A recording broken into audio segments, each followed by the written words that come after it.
Yo. What up, though? I got to talk. I gotta tell what I feel. I gotta talk about my life as I see it. All right then. It's time for you to bring it to the table. Turn up your radio wherever you at. We about to bring it. Street Beat with Tony B. For the next hour, Tony B will give you a chance to tackle local, national, and international issues that affect your community. Street Beat. Street Beat. Tony. Welcome to Rainier Avenue Radio. It's me, your host, Tony B. Once again this morning, I am excited to be up and talking at you about Best Starts for Kids. It's the Best Starts for Kids Summit. It's virtual, and today is the kickoff. Yesterday was kind of a review day. It was a blast, though. We had a great time. Interviewed some folks. Reginald and Jessica, who are the hosts of this event, had a chance to talk to them. Just a lot of great conversation. We talked about yoga, and for those of you who are undergoing stress right now and maybe in your neck and your back and not knowing why, and especially for those who are expectant mothers, that was just a great conversation. That gallery walk will be taking place a little later today. Also had the opportunity to talk with some doulas who do culturally sensitive work. That is happening today as well, a little bit later on. So excited to share that with you. Just a ton of things going on. And for those of you who are doing the Building Community Impacts Challenge, very shortly here, you'll have an opportunity to gain 50 points. Yes, very shortly here. So if you don't know what I'm talking about with the Building Community Impacts Challenge, check it out. It's a way for you to accrue points and get prizes. We're going to get started here in just a second. I'm just going to share a little more community information with you while you're joining us. Again, the Beat of the City this week is definitely the summit that's taking place by Best Starts for Kids.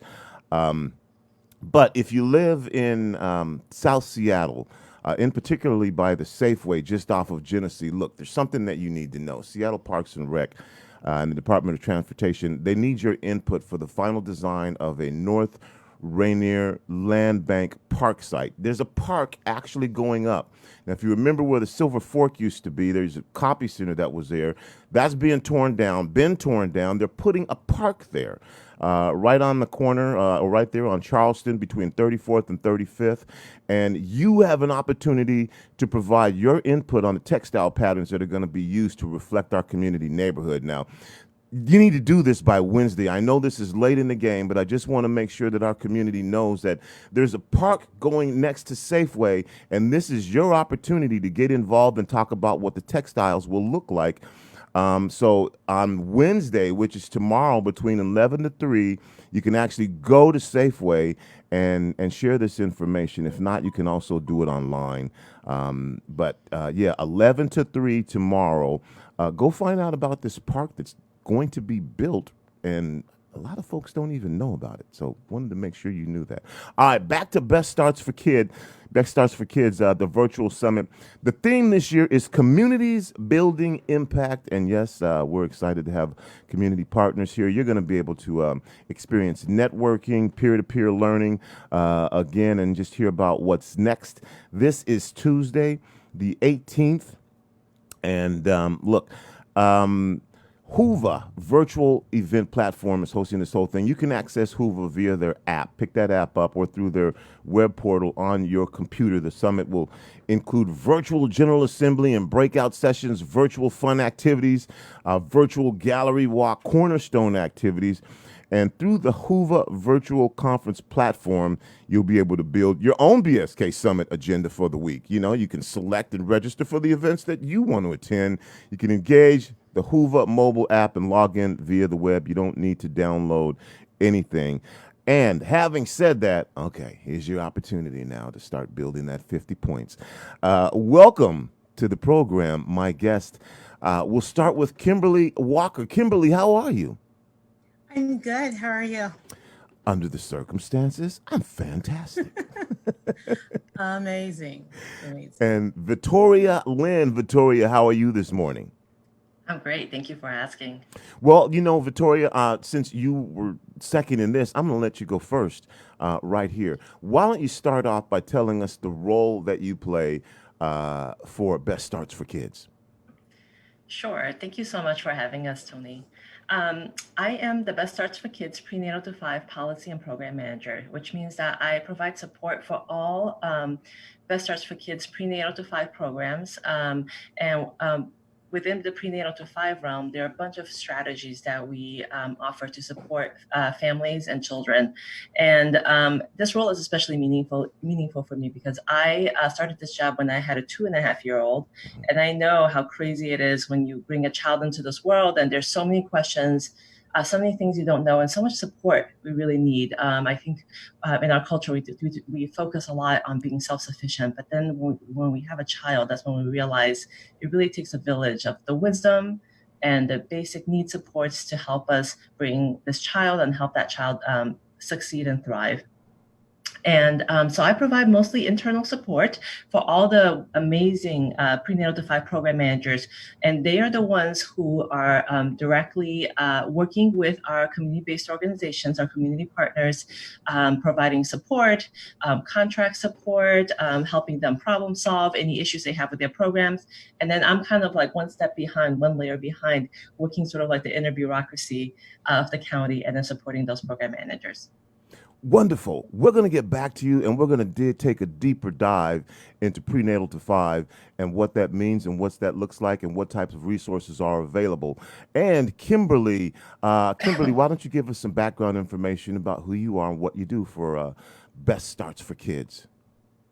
Sure. I am the other half. I'm the 5 to 24 policy program manager.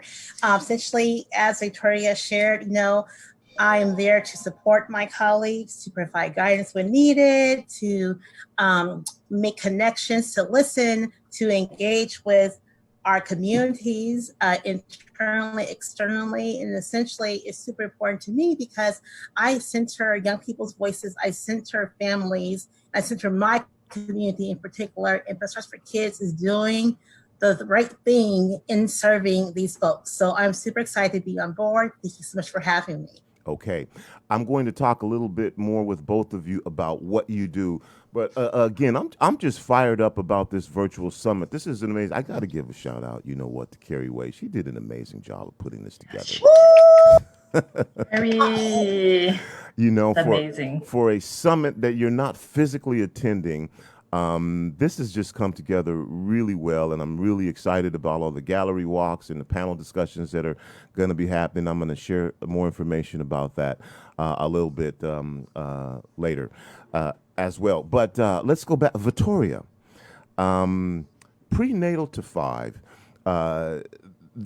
This is something that is incredibly important to the future of our children.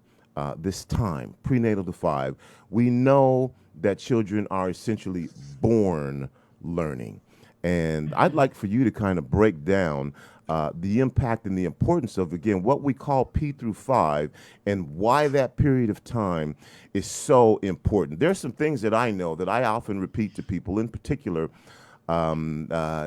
first-time parents and fathers, because sometimes fathers think that it's a little too early. I'll wait till they can throw a ball and catch before I engage. No, that's children start learning right from the very beginning. We know that emotionally and socially, how you interact with them affects the brain development, and 85% of the brain development is done before a child is 3 years old. So that's my little soapbox. But Victoria, I want you to talk about P through 5 and what that is and what that means and what that looks like for parents. Yeah, it is such a crucial, unique window. When a baby is born, its neural pathways are all there to begin learning, and there's actually a lot of potential for the signals that they get from the world, for those neural pathways to start building on each other and then creating these sort of connections and making, and what a baby is doing when the moment it's born, it's making meaning of the world. And people often think of babies as sort of like they're just these blobs, they just lie there, right? But like they do these amazing things. I think what I found really moving is that their bodies neurologically need to be physically close to our bodies to regulate temperature, for example. Like, for example, when a parent is holding the baby's body temperature will adjust to the parent's body temperature. And it gives the baby a sort of the baby's body an understanding of like, how it should be, how, when to breathe, all these things. So that vulnerability is really, really just very, very moving for me. And at the same time, babies are incredibly perceptive. A baby can sense when the person holding them is anxious or stressed out, and I'm not saying that you have to be perfect as a parent. No, I mean, I think what the beautiful thing is that what we're teaching children in terms of their social emotional learning is that we are creating the foundation for how they approach the world, and the social emotional well-being is the foundation of everything that goes on that they go on to do from there. So it's exposing them to lots of different stimulus, both in toys, engagement, you talking to them, making facial expressions at them. That's all signals to their brains that help them make meaning of the world. And also letting them know that the world that they are in is safe. That is so important for babies and small children, that, when bad things happen, we're not going to be able to prevent bad things from happening. And it's okay that people, sometimes they get mad, sometimes they get sad, they get upset. But at the end of the day, that what matters most is for this child to know that they have their loving caregivers who they can always go back to as a safe harbor. And that's in a way, that safe harbor metaphor is really important for me. As a baby grows older and older, they're going to go further and further away from you and explore more and more. But they always know that they can come back to you. So that I believe is the most important thing, the social emotional foundation. And one of the things that we know now is that the brain really can't focus on learning academic content, for example, unless it feels safe. If you are worried that like your house is on fire, you're not going to be able to sit there and learn what 2 + 2 is, and as adults, we can't do that, So that's why being emotionally connected to people and then feeling safe is so crucial and so foundational to helping children as they start kindergarten, and then even as they start preschool, to be able to start incorporating new ideas and new content and new knowledge. All right. I want to ask you a little bit about the programs that you have that are available for prenatal to 5, and then also for the parents. One of the things about this that I know that you have to be sensitive is you can't tell parents how to parent. That's a parent's job. And the circumstances under which some people live dictate how they have to parent. And so there is no, guideline, but there are some helpful things that you can do to, again, take advantage of this incredible time that the brain is doing all this amazing learning, is receptive to all of this learning. Now, on the other hand, you got maybe 2 parents. Both of them have to work because of the economic circumstances. What do you do for childcare? Where do you get this same? What does all this stuff mean? What are the types of programs that you have that are available for parents for Best Starts for Kids and for the birth through 5 early education learners? Yeah, so we fund a variety of programs, and we really start from the prenatal moment, right? We provide prenatal supports, and we fund organizations that have doulas that go and provide really, really priceless service to families, right? They help a pregnant individual and their family prepare for childbirth. They support pregnant people during childbirth, and as we know, there are racial disparities in the way pregnant people are treated and by the medical system, and it shows itself in outcomes, in birth outcomes for both the parent and the child. So we are working to have doulas be there as support and advocates for the families, and then we also provide breastfeeding support. Breastfeeding is often discouraged or it's not even actively discouraged. Often people are just so busy they don't have time to breastfeed, right? And so we provide support for lactation support for new parents. And then moving forward, we think about like, well, so what kind of services do family needs? And I think for me, like as a parent, having gone through it myself, I think about you need basic physical needs, and we fund resource brokers in communities that can procure bulk buys and diapers, wipes, car seats, and cribs, formula, food, clothing, all these things that we can then disperse to community-based organizations to provide all these basic need items for families. So now that we have our physical needs met, I also think about the social support. And that I think I felt it so viscerally. I needed to have a village. I needed people to be able to support me when, your baby wakes up every 2 hours every night for weeks and weeks on end. You just feel like you're going crazy, right? You need to have that support. So one of the things that Best Starts funds is parent support groups. We offer ones that are individualized for individual cultural communities, for certain geographic communities, and also for dads too. And then moving forward from there, your child is now a little bit older, right? So now we have other community-based supports. We have kaleidoscope play and learn groups where, let's say, a grandparent can take a child to a setting where the child, and obviously we can't do this right now, they're doing this virtually, not in person, during the pandemic. But before, people, grandparents and other caregivers would take children to these play and learn groups where there would be very, very specific activities that would help build children's brains, essentially help them learn how to support their physical and mental growth as well. And we also do provide support for childcare providers themselves. We provide health consultations to help them create both a physically safe environment as well as social emotionally safe environment where all children are supported and the providers are supported too. All right, Victoria, I know there's more. We're just running. This goes by so fast.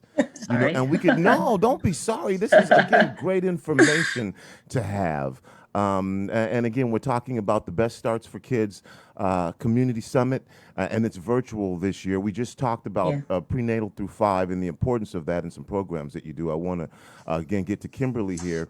So, again, let's say you've done some things and you've given a lot of words to your child. We know that kids who are from lower economic backgrounds hear less words. Kids who are from higher economic backgrounds hear more words. Ultimately, what this leads to is kids being better prepared when they get into kindergarten and more prepared to learn. And I guess that's when you come in, Kimberly, 5 to 24, when hopefully you have a child who has been given some of these things that equalizes some of the systemic oppressions that we have right off the bat by giving some of these high quality education. And we're not talking rocket science here, some very fundamental things. And so throw that baby Einstein out the window. That's not what we're talking about here, which leads to something even more interesting to figure out how these virtual things are going to impact this next generation. Because we know it's not the best way to learn, but that's where we're at. So 5 to 24, Kimberly, take it from here. What do you do? What are the programs that you have available? Sure. So 524, let me just say that we understand that, to increase positive factors, social connection, positive identity development, connection to folks who care about you, concrete support in terms of needs. Like, these are super important things that everyone needs, especially our young people, especially our babies. And so when kids have equitable opportunities to be safe and to be healthy as they grow from being a child to an adult, then they thrive and they become an amazing citizen in this world. And that's what we're trying to sustain the gain, and really be able to support that whole child, but not just the child, but the family. So in 524, we have 5 overall strategies. We have youth development. So we're talking about, the activities that engage young folks' development as they are growing, who they want to be, what's their future going to be like, do they even see a future, gaining skills. We're talking about school partnerships. We have our trauma-informed restorative practices, looking at healing, centering those who are possibly from opportunity, but most importantly, speaking intentionally and with actions to systems that oppress and are not serving youth of color well. We have our screening, brief intervention, and referral services.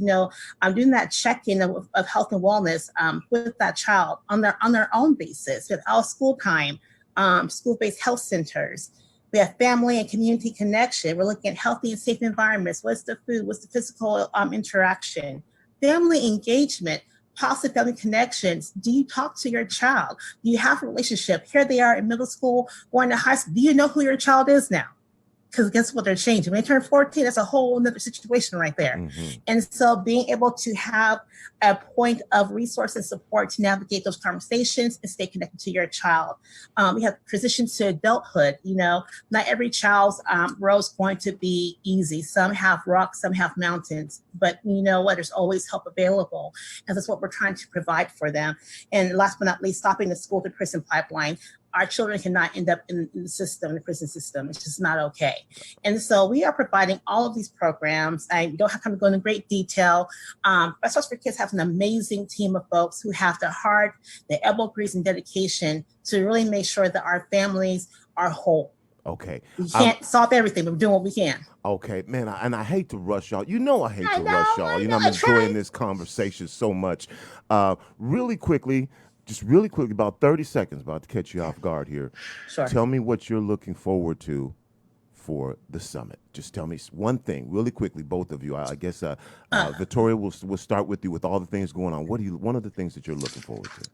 I am looking forward to Dr. Ben Danielson closing, and I don't want this to be over, but he is always so full of wisdom, and he is so kind and he's so smart, and I'm looking forward to hearing his. Okay, that's Friday. Comments. And Kimberly, one thing from you. What are you looking for? One thing, Sheila Capistani is an amazing woman. I'm so happy to be under her leadership, and so when you meet passion and brilliance together, you have Sheila.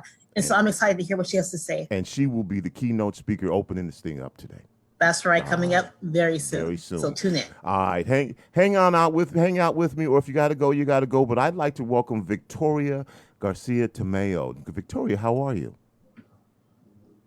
Victoria? I am here. I am well, Tony. How are you? I'm fantastic under the circumstances. Look, listen, and learn. Tell us a little bit about yourself and about Look, Listen, and Learn. Sure. So I, first and foremost, I'm a mom, and I'm a daughter, and I'm a community member and an immigrant, proud immigrant. And I have been working with Look, Listen, and Learn for about a year now. And Look, Listen, and Learn is a newish local television show that is available on YouTube and Seattle channel, Tukwila channel, and King County channel. And it's created by an amazing Black woman, Val Thomas Madsen, and with the support of a team who is people of color, creating this television show for preschoolers who are Black, brown, and indigenous. I remember Val working on this literally maybe 15, 16 years ago. And she's still here. Her vision is becoming a reality. Mm-hmm. And what are how do you work with Best Starts for Kids? What is Best Starts for Kids' role in Look, Listen, and Learn? Yes, Best Start, we're so grateful. Best Starts for Kids is one of our, we are funded by Best Starts for Kids. And we are one of the community partners of Best Starts for Kids. Okay, so that makes you a Best Starts for Kids champion. We are. Yes, we are. And let's talk about the impact that your program is having, and just again share with us why you feel the role that Look, Listen, and Learn plays in the community is so important. Just like you were mentioning just a few minutes ago, kids start learning from when they're babies, and what you also mentioned just a second ago, parents can be the best way for parents to be parents is to be present and to be there. And sometimes parents can't be there all the time, right? And so we have television as a resource for the kids to engage with the parents or caregivers. And Look, Listen, and Learn makes creates a space for kids to see themselves represented. We have we work with artists and writers and other great people in the community who are Black, Brown, and Indigenous. And we also have kids who are Black, Brown, and Indigenous come to the show and do these activities with the teaching artists. And so kids at home can replicate the activities that we are showing in the show. And Angelina and her puppet friend Possum are the leads of the show.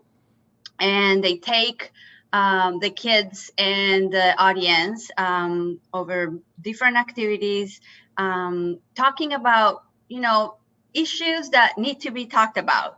We talked about change. We talk about home. We talk about being worried.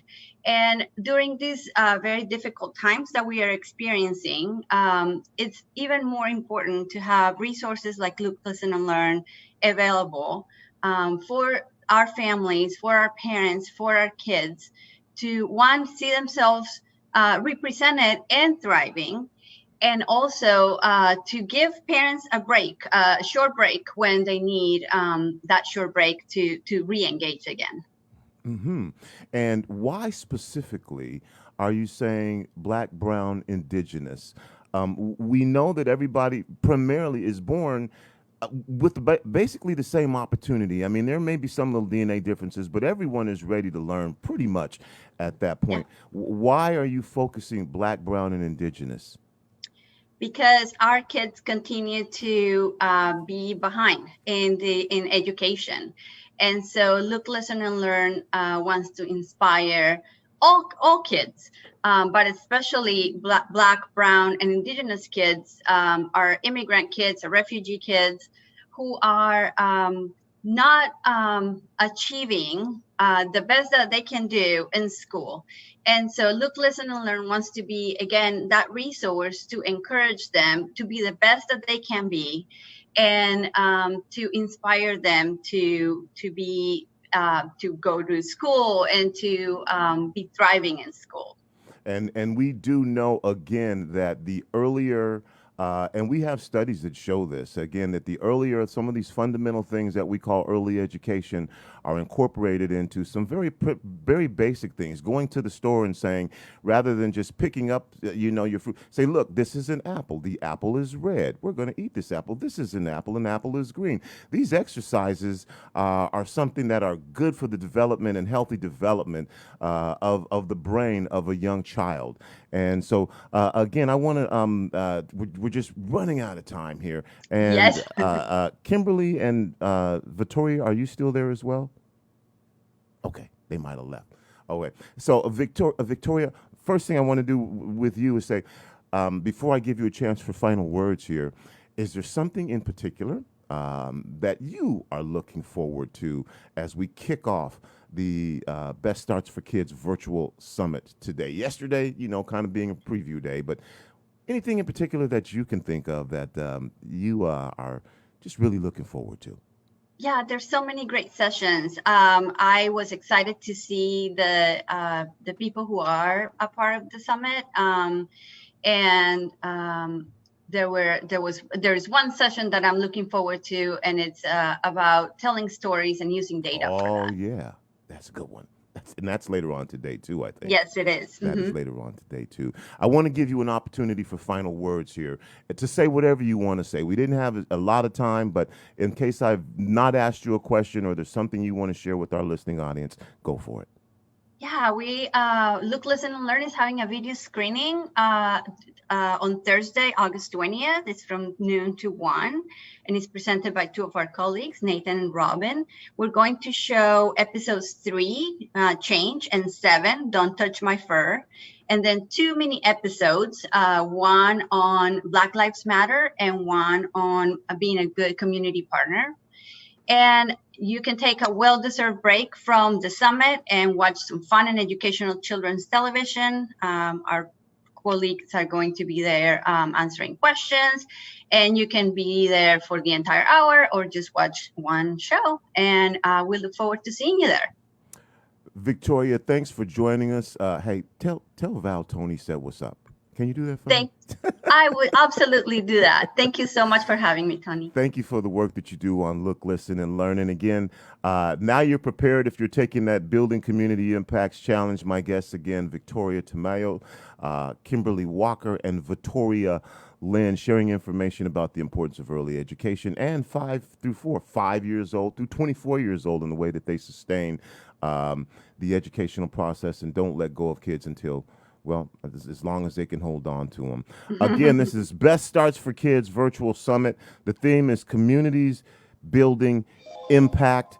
10 o'clock, Sheila Capistani will be doing the keynote address to get this thing kicked off. Again, Hoover virtual event platform. That's how you can access everything. Anything that you want to do is available on Hoover. You can build your own summit if you want to, so check that out. We'll be here again tomorrow morning at 9 to give you more information, do some more interviews, holla at some more folks, and just share about this incredible event. That's it. That's all the time that I have. That's going to do it for The Kid. It's me, Tony B., your host of Street Beat, saying, remember, whether you believe you can or whether you believe you can't,